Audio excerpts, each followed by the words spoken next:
60대, 인생의 황혼기에 난생 처음 떠난 낯선 땅, 영국 런던. 그곳에서 그는 꿈을 찾았고 모든 것을 바꿀 운명적인 그녀를 만났습니다. 하지만 그녀는 너무나 젊고 너무나 이국적이었죠. 언어와 나이, 국경을 넘은 사랑. 과연 이 위험한 도전에 어떤 비밀이 숨겨져 있을까요? 아내의 마지막 유언이 이 모든 만남을 이끌었다면? 그리고 그들의 사랑 뒤에 더욱 놀라운 반전이 숨겨져 있다면? 당신의 상상을 초월할 감동적인 이야기가 지금 시작됩니다. 낯선 시작, 새로운 도전. 강준호 씨의 삶은 한결같았다. 40년간 몸담았던 직장에서 은퇴한 뒤에도 그의 일과는 크게 변하지 않았다.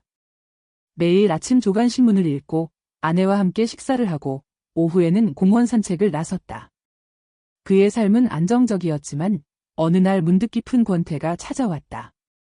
이대로 괜찮은가? 내 삶에 더 이상의 성장은 없는 건가? 아내는 그런 글을 보며 늘 새로운 도전을 권유했다. 여보, 해보고 싶은 거 있으면 이제라도 시작해요. 인생은 60부터라잖아요. 아내는 늘 그의 든든한 조력자였다. 그러나 아내가 2년 전 지병으로 세상을 떠난 뒤 준호 씨의 삶은 다시 정체되었다. 텅 빈 집에서 그는 아내가 남긴 수많은 말들을 되뇌었다. 특히 아내가 젊은 시절 못다 이룬 꿈이라며 늘 아쉬워했던 이 영어 공부가 자꾸만 귓가에 맴돌았다. 아내의 마지막 유언처럼 준호 씨는 영어 공부를 시작했다. 처음에는 동네 문화센터에서 알파벳을 다시 익히는 수준이었다. 젊은 시절 직장에서 영어를 조금 쓰기는 했지만 그것도 벌써 수십 년 전 이야기였다. 하지만 그는 놀라운 집중력과 끈기로 영어를 파고들었다. 몇 년 후, 그는 주변의 만류에도 불구하고 무모한 도전을 결심했다. 아내가 그렇게 바라던 영어를 완벽히 익히기 위해 직접 그곳으로 가기로 한 것이다. 바로 영국 런던으로 어학연수를 떠나는 것이었다. 아내와의 약속이자 스스로에게 던지는 마지막 도전이었다. 런던 히드로 공항에 도착한 준호 씨는 모든 것이 낯설었다. 복잡한 표지판, 빠르게 오가는 사람들, 알아들을 수 없는 영어. 그는 깊은 고독감과 함께 후회가 밀려왔다. 내가 너무 무모했나? 이 나이에 무슨 영어를 배운다고? 그를 기다리고 있는 것은 낡고 비좁은 홈스테이 방이었다. 런던의 차가운 공기가 그를 더욱 위축되게 만들었다. 다음 날, 그는 어학원에 등록했다. 첫 수업에서 준호 씨는 다시 한번 좌절했다. 젊은 학생들 틈에서 그는 알파벳을 겨우 읽는 수준이었다. 선생님의 말이 외계어처럼 들렸고 주변 학생들의 웃음소리는 그를 더욱 작아지게 만들었다. 그는 자신이 이 나이에 이런 대접을 받는 것이 서글펐다. 수업이 끝나고 홀로 규정을 걷던 준호 씨는 벤치에 앉아 깊은 한숨을 내쉬었다. 그때 그의 옆으로 한 젊은 여성이 다가왔다. 20대 후반쯤 되어 보이는 동양계 여성이었다. 그녀는 밝은 미소를 지으며 유창한 영어로 말을 걸었다. 안녕하세요. 혹시 괜찮으세요? 아까 수업 시간에 조금 힘들어 보이셔서요. 그녀가 말했다. 그녀는 줄리아라고 자신을 소개했다. 준호 씨보다 훨씬 어린 나이였지만 그녀는 따뜻하고 친절했다. 줄리아는 자신도 외국인이라 영어가 익숙하지 않을 때가 많다며 준호 씨에게 위로의 말을 건넸다. 그녀는 준호 씨가 한국에서 왔다는 것을 알고 반가워했다. 사실 줄리아는 한국 드라마와 케이팝에 푹 빠져 한국어를 배우고 있었다. 그녀는 준호 씨에게 한국어 회화 연습을 도와달라고 부탁했고 그 대신 자신이 영어를 가르쳐주겠다고 제안했다. 준호 씨는 그녀의 제안이 고마웠지만 한편으로는 자신보다 한참 어린 외국인에게 도움을 받는 것이 왠지 모르게 자존심이 상했다. 하지만 그녀의 맑고 순수한 눈빛은 그의 마음을 움직였다. 그는 줄리아의 제안을 받아들였다. 캠퍼스 속의 특별한 수업. 그때부터 준호 씨와 줄리아의 특별한 수업이 시작되었다. 매일 수업이 끝난 후 그들은 어학원 도서관 구석에 앉아 서로의 언어를 가르쳐 주었다. 준호 씨는 서툰 영어로 자신의 지난 삶과 한국 문화를 이야기했고 줄리아는 유창한 영어와 서툰 한국어로 자신의 꿈과 열정을 공유했다. 준호 씨는 줄리아의 발랄하고 긍정적인 에너지를 통해 잊고 지냈던 삶의 활력을 되찾기 시작했다. 그는 줄리아를 통해 젊은 시절의 자신을 보았고 그녀의 꿈을 응원하는 것이 자신의 새로운 의미가 되었다. 줄리아 역시 준호 씨에게 깊은 존경심을 느꼈다. 늦은 나이에도 새로운 언어와 문화에 도전하는 그의 열정은 그녀에게 큰 감동과 영감을 주었다. 그녀는 준호 씨를 단순한 학생이 아닌 삶의 지혜를 가진 멘토이자 따뜻한 아버지 같은 존재로 여겼다. 두 사람은 언어의 장벽과 나이 차이를 넘어선 깊은 유대감을 형성했다. 그들의 관계는 캠퍼스 안에서 작은 소문이 되었다. 동양인 할아버지와 젊은 아가씨가 늘 붙어 다닌다며 호기심 어린 시선들이 쏟아졌다. 하지만 그들은 서로에게 집중하며 그런 시선들을 개의치 않았다. 어느 날, 준호 씨는 줄리아에게 아내가 생전 가장 좋아했던 영국 시인의 시집을 보여주었다.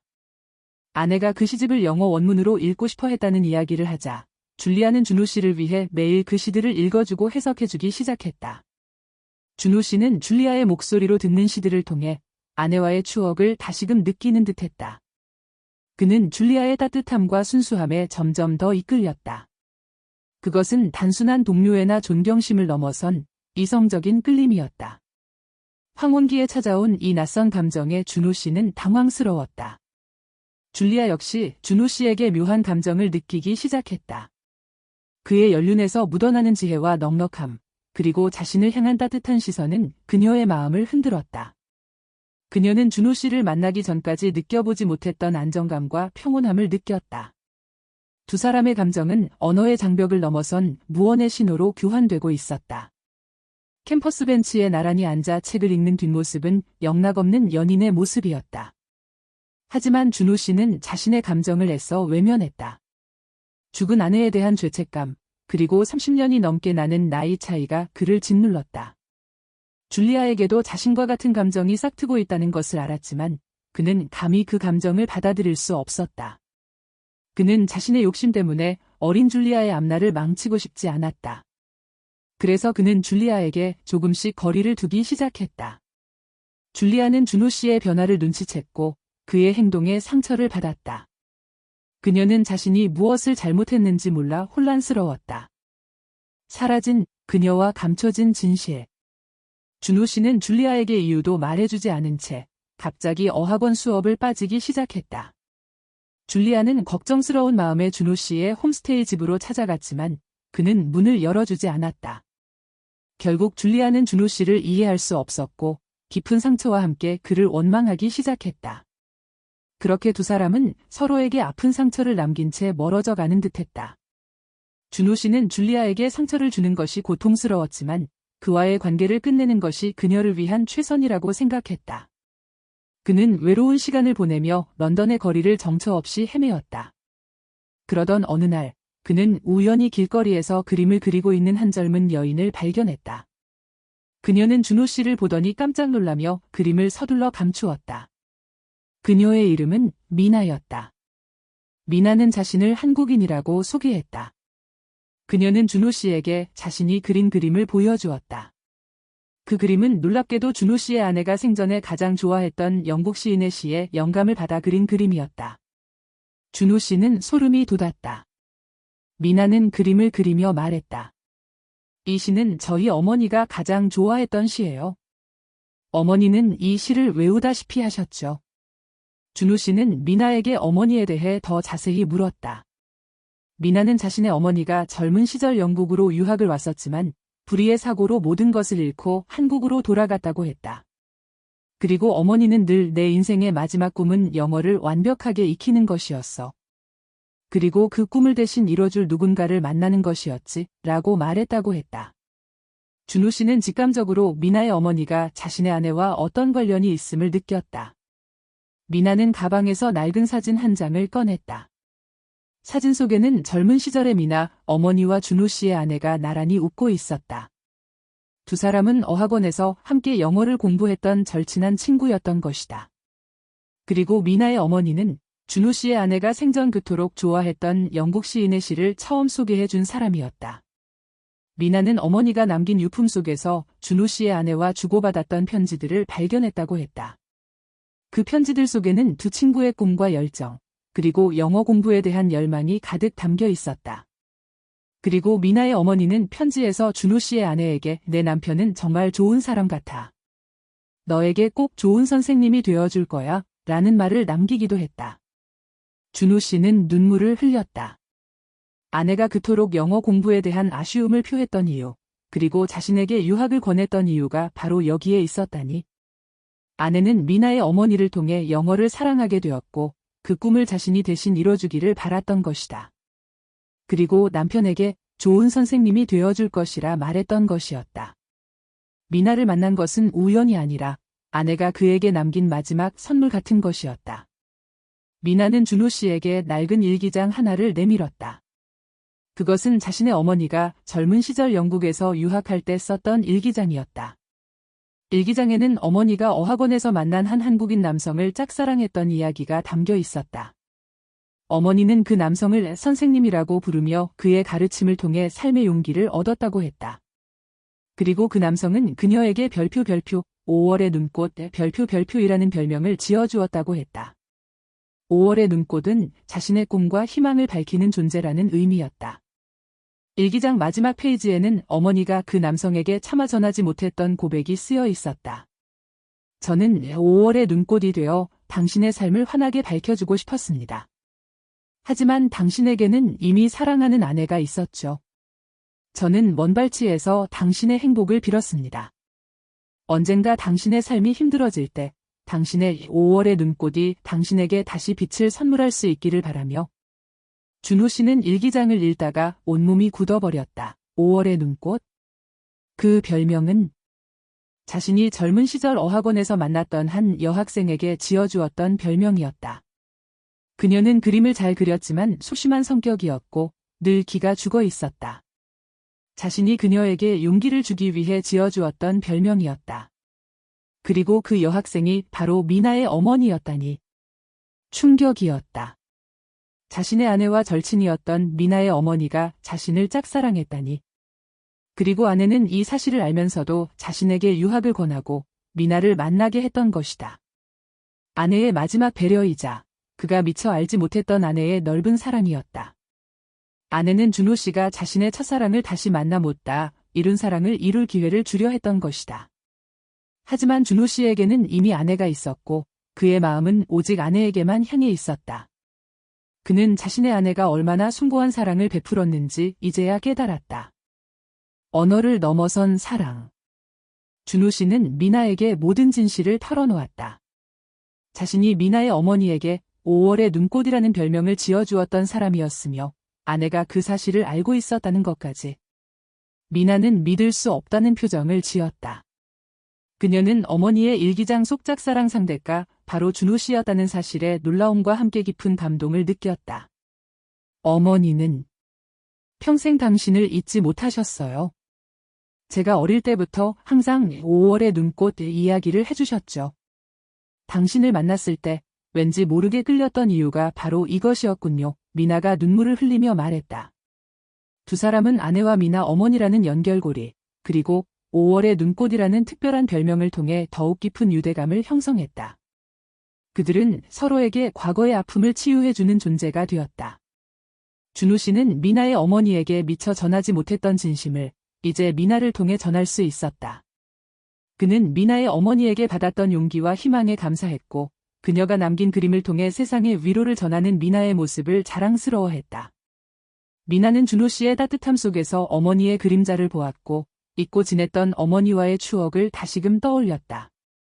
그리고 준호 씨를 통해 어머니가 그토록 사랑했던 5월의 눈꽃이라는 별명의 진정한 의미를 깨달았다. 그것은 단순히 자신을 향한 별명이 아니라 세상을 밝히는 아름다운 존재가 되라는 희망의 메시지였던 것이다. 준호 씨는 다시 어학원에 나갔다. 그리고 줄리아를 만났다. 그는 줄리아에게 자신이 갑자기 사라졌던 이유를 솔직하게 설명했다. 그리고 자신이 겪었던 충격적인 진실과 아내의 마지막 배려에 대해 이야기했다. 줄리아는 준호 씨의 이야기를 듣고 눈물을 흘렸다. 그녀는 준호 씨를 오해했던 자신을 자책했지만 그의 용기 있는 고백에 깊은 존경심을 느꼈다.